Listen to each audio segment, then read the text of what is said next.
Hello बच्चों, नमस्कार। कैसे आप सब? तो बच्चों, आज के इस वीडियो लेक्चर में हम पढ़ेंगे विदेशी शाखाएं क्या होती हैं और किस प्रकार से विदेशी शाखाओं के संबंधित जो लेखे हैं वो मुख्य कार्यालय की पुस्तकों में तैयार किए जाते हैं।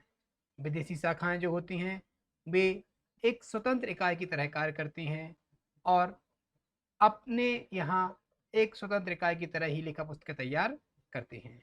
ये शाखाएं वर्ष के अंत में एक तलपट बनाती हैं और ये तलपट मुख्य कार्यालय को भेज देती है। मुख्य कार्यालय इस तलपट के आधार पर अपनी पुस्तकों में सममिलन की प्रविष्टियां करता है, परंतु जब ये सममिलन की प्रविष्टियां की जाती हैं तब उसे, चूंकि विदेशी शाखाएं अपनी लेखा पुस्तकें विदेशी मुद्रा में तैयार करती हैं, फॉरेन करेंसी में तैयार करती हैं, तो उन्हें उस विदेशी मुद्रा को भारतीय मुद्रा में परिवर्तित करना होता है।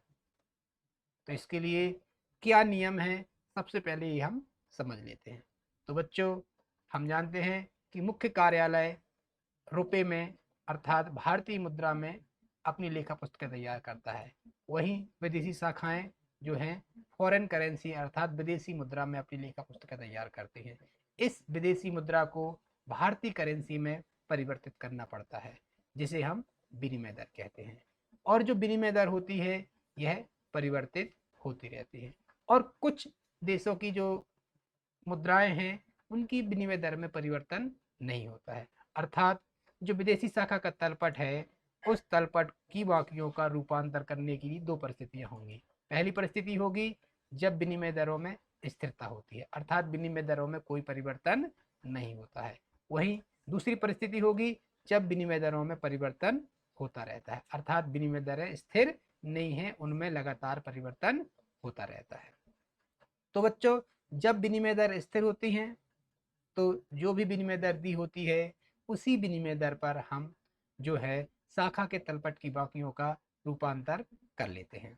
परंतु जब विनिमय दरों में परिवर्तन होता रहता है तो परिवर्तित विनिमय दरों में से अगर हम परिवर्तन करेंगे तो जो है वो लेखे सही नहीं आएंगे, क्योंकि जिस समय वो ट्रांजैक्शन हुआ, जिस समय वो लेन देन हुआ है उस समय कोई और विनिमय दर थी, आज कोई और विनिमय दर है, तो एक प्रकार की समस्या होती है।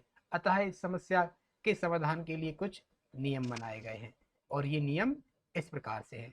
पहले स्थायी संपत्ति के संबंध में नियम है कि स्थायी संपत्तियों के मूल्यों का रूपांतर उस मूल्य पर किया जाना चाहिए जो संपत्ति प्राप्त करते समय थी, अर्थात जिस समय संपत्ति प्राप्त की गई है उस समय जो विनिमय दर होगी उसी विनिमय दर पर स्थायी संपत्तियों का परिवर्तन जो है वह भारतीय मुद्रा में किया जाएगा। या जो प्रसंविदा में हो, अर्थात जब अनुबंध हुआ था संपत्ति खरीदने का, उस प्रसंविदा में उस अनुबंध में जो दर दी गई हो उस दर पर स्थायी संपत्तियों के मूल्यों की को क्या किया जाता है, रुपए में परिवर्तित कर लिया जाता है। या तीसरी कंडीशन होती है जो भुगतान के समय थी, अर्थात जो विनिमय दर भुगतान के समय थी उसी विनिमय दर पर जो है विदेशी मुद्रा में जो मूल्य दिए गए हैं संपत्तियों के उनका रूपांतर भारतीय मुद्रा में कर लिया जाता है। परंतु यदि प्रश्न में तीनों ही ना दिए गए हों, तीनों ही दरें अज्ञात हों, तो स्थायी संपत्तियों की राशि को प्रारंभिक दर पर परिवर्तित करना चाहिए। अर्थात सबसे पहले हमें देखना चाहिए कि अगर स्थायी संपत्ति दी गई है तो उसका कोई अगर मूल्य दिया गया है जो स्थायी संपत्ति के प्राप्त करते समय हो सकता है, संविदा में हो सकता है, या विनिमय दर में हो सकता है, या भुगतान के समय हो सकता है, तो उस मूल्य पर ही स्थायी संपत्तियों का परिवर्तन जो है वो भारतीय मुद्रा में कर लिया जाता है। लेकिन अगर ये तीनों ही ना दिए गए हों तो स्थायी संपत्तियों की राशि को प्रारंभिक दर पर परिवर्तित करना चाहिए। इसी प्रकार स्थायी दायित्व जो होते हैं उनके मूल्यों का जो रूपांतर है उस दर पर किया जाता है जो दायित्व लेते समय थी, अर्थात जब दायित्व उत्पन्न हुए थे उस समय जो विनिमय दर थी प्रचलन में उसी दर पर ही जो है इन अर्थात स्थायी दायित्वों के मूल्यों को क्या किया जाता है, भारतीय मुद्रा में रूपांतरित कर लिया जाता है। और यदि यह दर ज्ञात ना हो तो फिर प्रारंभिक दर पर ही स्थायी दायित्वों का भी रूपांतरण किया जाता है, अर्थात स्थायी संपत्ति और स्थायी दायित्वों का रूपांतर भारतीय मुद्रा में प्रारंभिक दर पर किया जाता है जब प्रश्न में अन्य सूचनाएं न दी गई हों। अब बच्चों आगे हम पढ़ते हैं।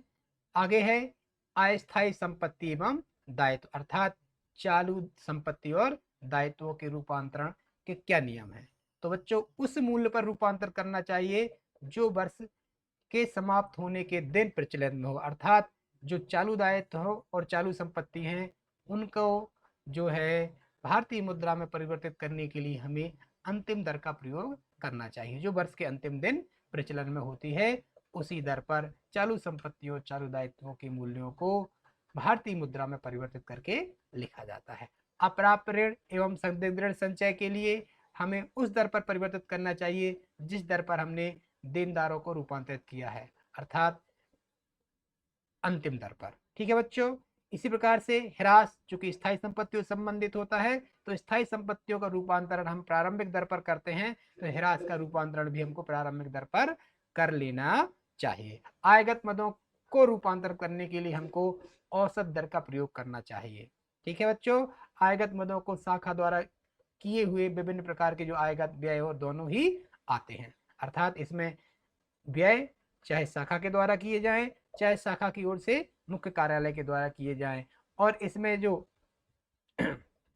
लेखे हैं इसमें सभी प्रकार के जो व्यय हैं और आय हैं दोनों को ही शामिल कर लिया जाता है। प्रारंभिक और अंतिम रहतिया का जो रूपांतरण है तो प्रारंभिक रहतिया का जो है प्रारंभिक दर पर और अंतिम रहतिया का रूपांतर अंतिम दर पर करना चाहिए। तो बच्चों ये नियम आपको नोट कर लेने हैं और याद कर लेने हैं। तो बच्चों इसे हम टेबल रूप में लिख लेते हैं। ठीक है, तो शाखा के तलपट के रूपांतरण की सारणी इस प्रकार से बन जाती है कि स्थायी संपत्तियों को यदि कोई मूल्य नहीं दिया गया है तो प्रारंभिक दर पर परिवर्तित करना चाहिए। इस प्रकार से स्थायी दायित्वों को भी प्रारंभिक दर पर और जो अस्थायी संपत्ति हैं उनको अंतिम दर पर और अस्थायी दायित्वों को भी अंतिम दर पर रूपांतरित करना चाहिए।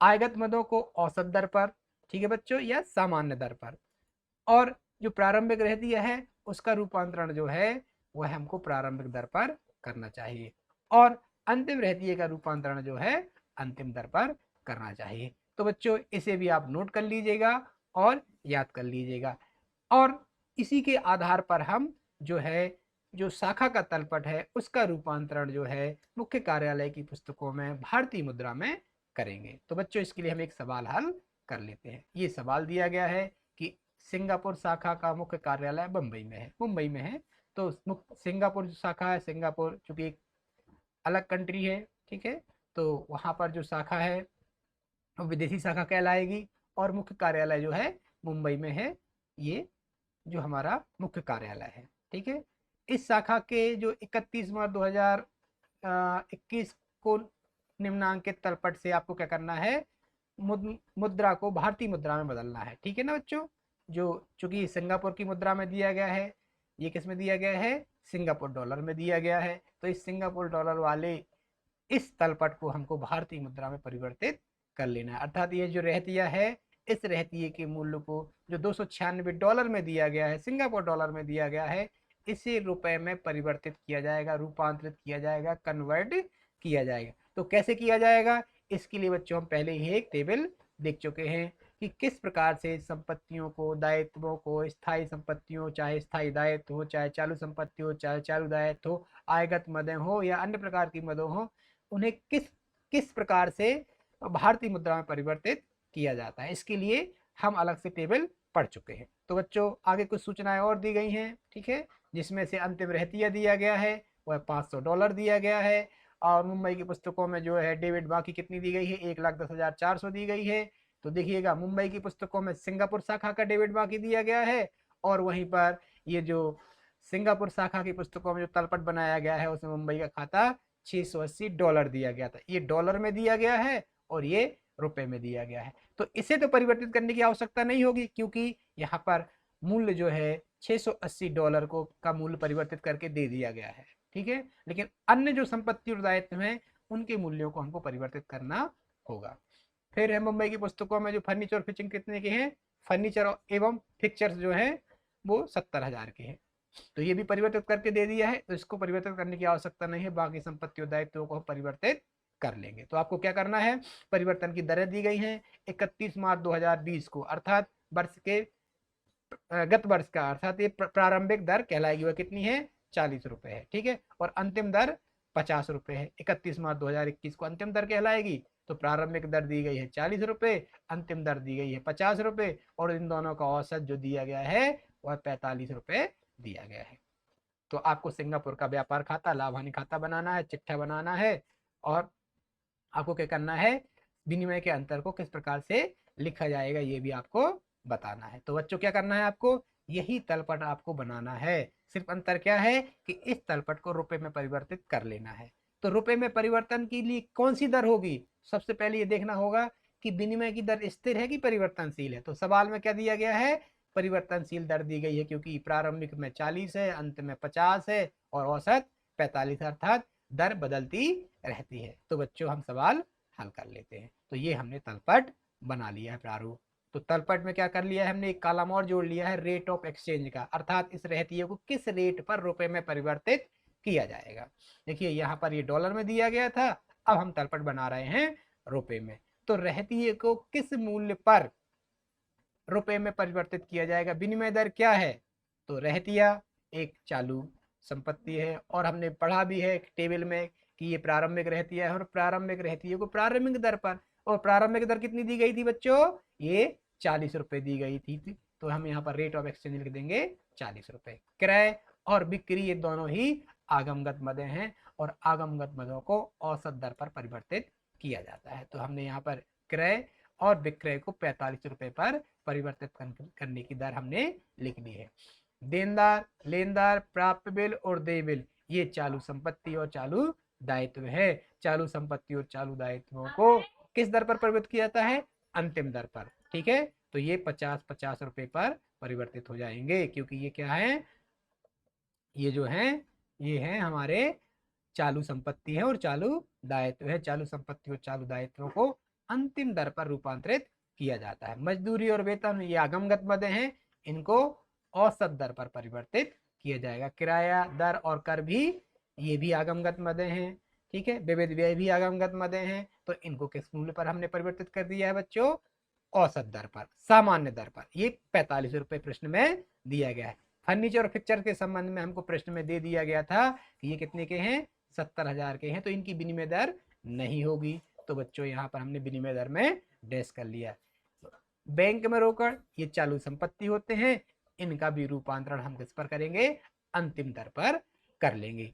ठीक है, और मुंबई का खाता, मुंबई के खाते का शेष जो है वो हमको यहाँ पर दे दिया गया है। ये कितना सा, 1,10,040, 1,10,400। ठीक है, तो इसका मूल्य भी हमको दे दिया गया है, तो इसकी भी विनिमय दर नहीं होगी। क्यों, क्योंकि कन्वर्ट करके हमको दे दिया गया है पहले से ही मूल्य। ठीक है बच्चों, तो अब हम इनको कन्वर्ट कर लेते हैं। तो रहतिये का मूल्य कितना था बच्चों, 296। तो 296 में बच्चों हमको क्या कर देना है, 40 का गुणा कर देना है, तो ये आ जाता है 11,840। क्रय का किस मूल्य पर परिवर्तित करना है, 45 रुपए में। तो क्रय का मूल्य दिया कितना गया है, 1,876। तो 1,876 गुणा 45 कर देंगे, तो बच्चों हमको ये प्राप्त हो जाता है, ये आ गया आपका बच्चों 84,420 बच्चों। ठीक है बच्चों, अब बच्चों आगे है बिक्री। बिक्री को भी क्या करेंगे हम, औसत दर पर परिवर्तित कर लेंगे। तो बच्चों इसके बाद हम बात करते हैं देनदार की। देनदार को हम किस पर करेंगे, अंतिम मूल्य पर। लेनदार को भी अंतिम मूल्य पर, प्राप्य बिल को भी अंतिम मूल्य पर, देय बिल को भी अंतिम मूल्य पर परिवर्तित कर लिया जाएगा। मजदूर वेतन को औसत मूल्य पर कर लेंगे। ठीक है बच्चों, किराया दर और कर को अंतिम मूल्य पर कर, सॉरी औसत दर पर करेंगे बच्चों इनको। फिर विविध व्यय को भी हम औसत दर पर परिवर्तित कर लेंगे। फर्नीचर फिटिंग का मूल्य हमको 70,000 दे दिया गया है, तो 70,000 लिख लेते हैं। बैंक में रोकड़ को 50 रुपए की दर से हम परिवर्तित कर लेंगे, और मुंबई का खाते का शेष दे दिया गया है, वह कितना है बच्चों, ये देख लेते हैं हम बच्चों। ये दिया गया था, ये दिया गया है 1,10,400। तो हमने यहाँ लिख दिया है 1,10,400। इसके बाद दोनों पक्षों का हम योग कर लेंगे, और योग आना चाहिए बराबर। ठीक है, हमने योग लगाया, क्रेडिट पक्ष का योग आ रहा है 2,63,940। तो डेबिट का भी इतना ही आना चाहिए, लेकिन ये क्या, ये योग आ रहा है 2,52,420। ऐसे कैसे हो गया, क्योंकि विनिमय दर में परिवर्तन हुआ है। ठीक है, तो विनिमय दर में परिवर्तन के कारण क्या हो रहा है, यहाँ पर इनके मूल्यों में परिवर्तन हो रहा है। तो ये जो उच्चावचन हुआ है ये विनिमय दरों में परिवर्तन के कारण हुआ है। ठीक है, तो यहाँ पर तो योग हमको बराबर करना है, तो जिस पक्ष का योग कम हो उस पक्ष में अंतर की राशि को लिख दिया जाएगा। किस नाम से लिख दिया जाएगा, विनिमय उच्चवचन खाता, और ये निकल के आता है 11,520। इस प्रकार से हमारा दोनों पक्षों का योग बराबर हो जाता है। इसके अलावा बच्चों हमको अंतिम स्कंद दिया गया था, तो अंतिम स्कंद को भी हम किस मूल्य पर, अंतिम मूल्य पर परिवर्तित कर लेंगे। 500 का अंतिम था और 50 का गुणा कर दिया तो ये 25,000 हमारा अंतिम रहतिया आ गया है। तो इस प्रकार से बच्चों हमने जो प्रमुख कार्य था विदेशी शाखा के जो तलपट था उस तलपट को भारतीय मुद्रा में हमने तलपट बना लिया है, भारतीय मुद्रा में परिवर्तित कर लिया है। तो इस तलपट के आधार पर आपको व्यापार खाता, लाभ हानि खाता और चिट्ठा बनाना है। तो व्यापार खाता, लाभ हानि खाता और चिट्ठा बनाने की वही विधि है जो हम कक्षा 11वीं से पढ़ते आए हैं। ठीक है, सबसे पहले व्यापार खाता बनाया जाता है, फिर लाभ हानि खाता बनाया जाता है और चिट्ठा बनाया जाता है। और इसके क्या नियम है, उन नियमों से आप भली भांति परिचित है, सिर्फ आपको क्या करना है, इसको उस रूप में लिख देना है। तो बच्चों अब हम बना लेते हैं trading and profit and loss account. तो सबसे पहले आप जानते हैं व्यापार और लाभ हानि खाते में क्या लिखे जाते हैं, प्रारंभिक रहतिया लिख दिया जाता है। टू ओपनिंग स्टॉक ये दिया गया है 11,840। फिर लिखा जाता है टू परचेस, और परचेस भी दिया गया है 84,420। हमारे हमने भी तलपट बनाया था उसमें ये दिया गया है, बस हमको लिखते जाना है। ठीक है बच्चों, ठीक है बच्चों। फिर है टू वेजेस एंड सैलरी, तो हमने लिख दिया 5,400। ठीक है, सेल्स दिया गया है आपका 1,26,540 और क्लोजिंग स्टॉक दिया गया है 25,000। ठीक है, दोनों पक्षों का हमने योग कर लिया। क्रेडिट पक्ष का योग दिखा रहा है 1,51,540। तो अंतर की राशि ग्रॉस प्रॉफिट कहलाएगी, तो लिख देंगे टू ग्रॉस प्रॉफिट CD। कितना आ गया, 49,880 रुपए। इसे हम लाभ हानि खाते में ट्रांसफर कर देंगे, तो लिख देंगे बाय ग्रॉस प्रॉफिट BD 49,840। अब जितने खर्चे हैं वो डेबिट में लिख दिए जाएंगे, जो भी इनकम है उनको क्रेडिट में लिख दिया जाएगा। To rent rate and taxes को लिख दिया हमने, 4,050 के थे। सैंडरी चार्जेस थे हमारे 1,17,010 के, सॉरी 1,710 के। ठीक है बच्चों, फिर दोनों पक्षों का हमने योग किया और अंतर की राशि नेट प्रॉफिट कहलाएगी। इसको हम नेट प्रॉफिट लिख देते हैं, नेट प्रॉफिट आ गया 44,120। अब बच्चों हमको क्या बनाना है, बैलेंस शीट बनानी है। तो बैलेंस शीट में क्या लिखा जाएगा, सबसे पहले हेड ऑफिस का अकाउंट। हेड ऑफिस का कितना शेष था, लिख लेते हैं 1,10,400। इसमें नेट प्रॉफिट को जोड़ के लिखा जाता है, तो नेट प्रॉफिट हमने जोड़ दिया और लिख दिया बच्चों। अब हमको क्या करना है, बाकी दायित्व लिख लेने हैं। तो क्रेडिटर्स हैं, क्रेडिटर्स कितने के हैं, 20,000 के हैं। बिल्स पेबल हैं 7,000 के हैं। इसके बाद जो संपत्तियां हैं, फर्नीचर फिटिंग्स का मूल्य दिया गया था, हमने लिख दिया 70,000। बाकी के मूल्य हमने निकाल लिए थे। तो क्लोजिंग स्टॉक कितने का था, 25,000 का। डेटर्स जो हमारे थे वो 30,000 के थे। बिल्स रिसीवेबल्स जो थे हमारे 8,000 के थे। कैश एट बैंक था जो था हमारा था 37,000 का था। और एक्सचेंज फ्लक्चुएशन अकाउंट जो था हमारा, एक जो मद निकल के आई थी हमारी, एक्सचेंज जो फ्लक्चुएशन का था, जो हमने लिखा था विनियोग उच्चवचन खाता, उसका जो शेष आया था उसको यहाँ पर लिख दिया जाएगा। वह आया था 11,520। क्या ये संपत्ति है, नहीं है, लेकिन चूंकि एक प्रकार की हानि है, इसको लाभ हानि खाते में नहीं लिखा जाएगा। तो आपने पहले ही पढ़ा है कि जितनी भी बनावटी प्रकार की संपत्तियां होती हैं, मिसलेनियस असेट्स जो होते हैं, उनको हम संपत्ति के सबसे अंत में लिख देते हैं। तो लिख देंगे एक्सचेंज फ्लक्चुएशन अकाउंट, और इसको बाद में हम अपलिखित कर देंगे। ठीक है बच्चों, तो इस प्रकार से हमने दोनों पक्षों का योग लगा लिया और योग हमारा बराबर आ जाता है। तो इस प्रकार से बच्चों हमने जो विदेशी शाखा किस प्रकार से अपनी लेखा पुस्तक तैयार करती है यह देख लिया है। तो बच्चों आपको यदि कोई समस्या है तो आप कमेंट्स कर सकते हैं और पूछ सकते हैं कि विदेशी शाखाओं के संबंध में आपके क्या डाउट है। धन्यवाद।